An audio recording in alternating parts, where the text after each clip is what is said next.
Merci de votre fidélité et bienvenue à ce nouveau numéro de Sasa Magazine. D'abord, les sommaires.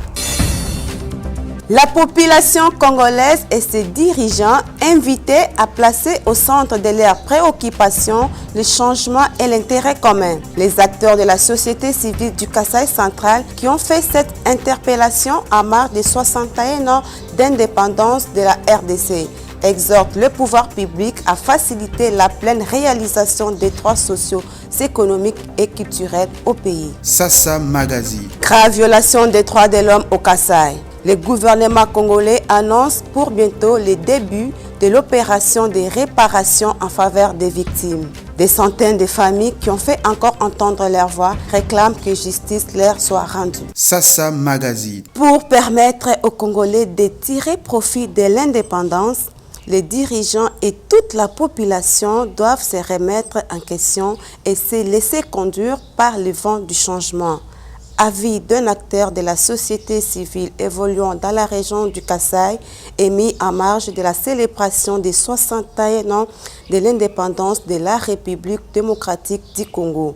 D'après le secrétaire exécutif du Conseil régional des organisations non gouvernementales du développement CRONG, Albert Kyungu, en 61 ans, les avancées numériques des populations constatées n'ont pas été suivies des avancées en termes d'infrastructures et d'actions de développement, ce qui porte un coup fatal aux conditions socio-économiques de la population, suivait Albert Kyungu. 61 ans après l'indépendance, nous avons avancé en reculant. Aujourd'hui, nous n'avons pas les infrastructures nécessaires pour gérer, pour satisfaire, disons-le, ou répondre aux droits fondamentaux de tous les Congolais. On n'en est pas là. On n'en est pas là, voyez-vous. Donc les avancées, c'est en termes du nombre de citoyens, c'est en termes de population, mais en termes d'infrastructure, en termes de la proactivité dans la gouvernance de cette population, on n'en a pas fait. La désarticulation économique est telle que aujourd'hui nous connaissons beaucoup plus, ou nous prenons plus avec valeur la monnaie étrangère ou la devise étrangère que notre propre monnaie. Voyez-vous, beaucoup de transactions. Il y a même des opérations au pays qui ne se font que dans cette devise étrangère. Voyez-vous, pour la consommation, nous dépendons plus de l'extérieur. Nous parlons du Kasaï. Nous sommes dit Kasaï, ok, c'est Kalambouji, c'est elle qui est la voie de sortie pour y aller. Est-ce que vous voyez que nous y mettons du sérieux? Vous voyez est-ce que nous y mettons du moyen pour désenclaver ces pays, pour bien communiquer avec l'extérieur et essayer de vendre. Et même quand on va nous ouvrir, qu'est-ce que nous allons amener sur le marché international? Nous avons des responsabilités à des degrés différents. Nous devons nous remettre tous en question, remettre en cause pour dire nous n'avons pas fait ce que nous devrons faire. On doit tous demander mutuellement pardon et repartir sur de bonnes bases. Changer de fond en comble nos mentalités, la façon de voir le Congo, les richesses du Congo, le pouvoir du Congo. Quand je gère, privilégier l'intérêt commun, les biens communs. C'est tout ce qu'il faut faire pour que le Congo change et que les Congolais puissent tirer effectivement profit de l'indépendance. Le gouvernement congolais invité à fournir des efforts en prenant des mesures qui s'imposent en vue de faciliter la réalisation effective des droits économiques et socioculturels au profit de sa population. Invitation lancée par le coordonnateur provincial de la Commission nationale des droits de l'homme, CNDH, Kasaï central. Maître Vincent Kayembe, qui salue l'évolution remarquable de ce qui concerne la jouissance des droits civils et politiques, souhaite que la volonté manifestée par l'État congolais soit renforcée par des mécanismes favorisant la jouissance de tous les autres droits. Au sommet de l'État, nous avons compris qu'il y en a qui voudraient que le changement s'opère. On fait un travail, n'est-ce pas, méticuleux à tous les niveaux et l'on veut que le changement s'opère. Il y a des avancées significatives en ce qui concerne le droit politique, civil et politique. Il y a des inefficaces. Mais le problème, c'est au niveau des droits économiques, sociaux et culturels. S'il faut parler des droits économiques, sociaux et culturels, droit aux soins de santé, parce qu'il faut prôner la gratuité même des soins de santé. Bon, Dieu merci, parce que je vois déjà, on a déjà planté le décor avec la couverture maladie universelle. Ça, on tend petit à petit, et même le chef de l'État l'a dit, ça c'est déjà quelque chose de très intéressant. Droit au logement, nous vivons dans quelles conditions? Droit à l'éducation. Les enfants que nous avons, même s'il faut aller plus loin pour parler de la gratuité de l'enseignement, c'est qu'il y a un pas important. Est-ce que le personnel enseignant est régulièrement payé? Est-ce qu'il n'y a pas grogne jusqu'à présent avec des nouvelles unités? Nous voyons les infrastructures, nous venons de l'intérieur. Je fais des tournées juste au niveau de Chimpidinga. Je suis resté ébahi. Donc, j'ai vu des écoles, il y a des étudiants, des enfants qui étudient même dans des conditions infrahumaines. Nous devons fournir beaucoup d'efforts, mais déjà avec cette volonté affichée. Il suffit tout simplement que l'on permette à l'État de pouvoir jouer son rôle. Nous devons exiger de l'État qu'il intervienne en prenant des mesures à la dimension de la satisfaction des droits économiques, etc. Donc, la qualité d'eau que nous avons maintenant, le courant, s'il faut parler, parce que de toute façon, sur l'ensemble du pays, ça représente quoi? La couverture là, en électricité, c'est 8%. Ce que nous pouvons demander à l'État, c'est d'intensifier, c'est de créer des services et de doter ces services des moyens colossaux pour permettre aux citoyens de jouir de leurs droits.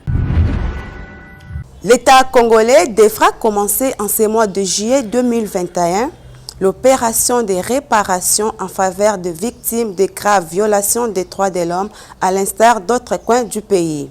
L'annonce est du conseiller chargé de mission du président de la République, Félix Tshisekedi, faite au cours de la cérémonie de réanimation de restes de corps de victimes du massacre de Tshisoukou et l'inauguration du mausolée l'air dédié dans le territoire de Kazumba au Kasaï central. Les détails dans ces reportages. Par cette opération, le chef de l'État congolais donne un sens à sa double volonté de déclencher les mesures de justice transitionnelle et d'appuyer la lutte contre l'impunité, explique Maître Taylor Lubanga. Tout autant qu'il sera pris en compte le besoin des victimes, comme le chef de président de vous le dire, qu'un plan est mis en place pour pouvoir réparer, apporter la réparation aux victimes, je veux dire. Un plan est mis en place également pour pouvoir s'assurer que ces crimes ne se reproduiront plus. Et un programme est mis en place au mois de juillet, vers la fin du mois de juillet. Les débuts des réparations vont pouvoir débuter, évidemment, parce qu'on ne peut pas vous abandonner. La justice, c'est ce que réclament également les victimes par le biais de leurs représentants. Une façon de soulager des centaines de familles, fait savoir le chef de groupement de Bakwanzeba, Charles Kamwanga. À l'époque, on avait dénombré plus de 50 corps sans vie et près de 300 blessés. Nous continuons à porter notre deuil tant que la justice ne sera pas faite. Nous continuerons à exiger toute la vérité, toute la lumière sur la tragédie pour qu'elle soit connue, poursuivie et condamner ces auteurs, complices, commanditaires qui courent encore dans la rue. Une interpellation bien reçue par le gouvernement représenté par le ministre des Droits humains, Albert Fabrice Pouela, qui rappelle l'engagement pris dans ce sens. Le président de la République a tenu à envoyer un signal clair, à savoir la lutte contre l'impunité ne saurait épargner personne. Pour le directeur du Bureau conjoint des Nations Unies aux droits de l'homme, Aziz Choi, c'est pas franchi vers le travail de mémoire nécessite l'appropriation du processus de la justice transitionnelle par tous. Les Nations Unies, à travers le BCUDH, accompagnent déjà le gouvernement central dans son projet de mise en œuvre des mécanismes de justice transitionnelle dans lequel le travail de mémoire aura, à n'en point douter, une place de choix. Clôture jeudi 1er juillet à Kinshasa par la vice-ministre des Finances, Onej Sele, des travaux de la session extraordinaire de la commission tarifaire de juin 2021. Les retombées de ces assises dans ces reportages rendus par Marlène Kankou. Je déclare ouvert les travaux de la présente session extraordinaire de la commission tarifaire. Je vous remercie.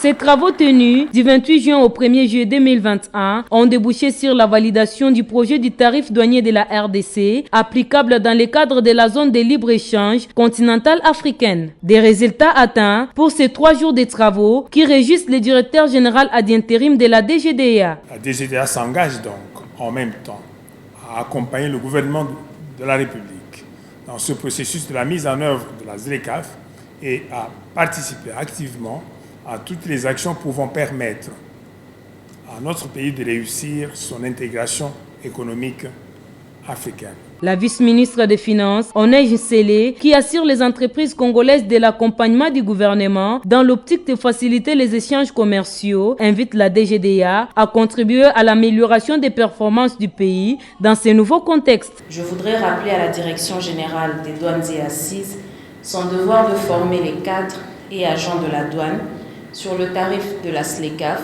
ainsi que sur les règles d'origine applicables dans le cadre des échanges commerciaux avec les autres pays de la communauté africaine. La DGDA devra également prendre toutes les dispositions nécessaires pour vulgariser le plus rapidement possible ces instruments auprès des opérateurs économiques et de toutes les parties prenantes nationales afin de leur permettre d'en tirer un meilleur profit.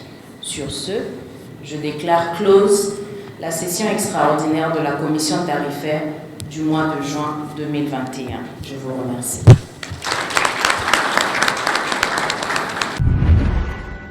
Terminons par le football féminin. L'équipe de Sainte-Marie a regagné Kananga ce vendredi. Les ambassadrices du Kasaï central reviennent de Kinshasa où elles ont participé de façon remarquable à la 12e édition de la Coupe du Congo de football féminin. Ce que je dois vous apporter comme message, c'est que l'équipe a très bien presté. C'était l'unique équipe où il y avait des jeunes joueuses.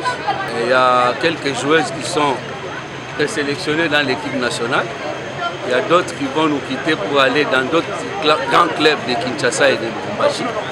Là, ça m'enchante. Ça n'est ainsi fini pour ce numéro de Sasa Magazine. Nous démarrons un condensé de connaissances à votre service.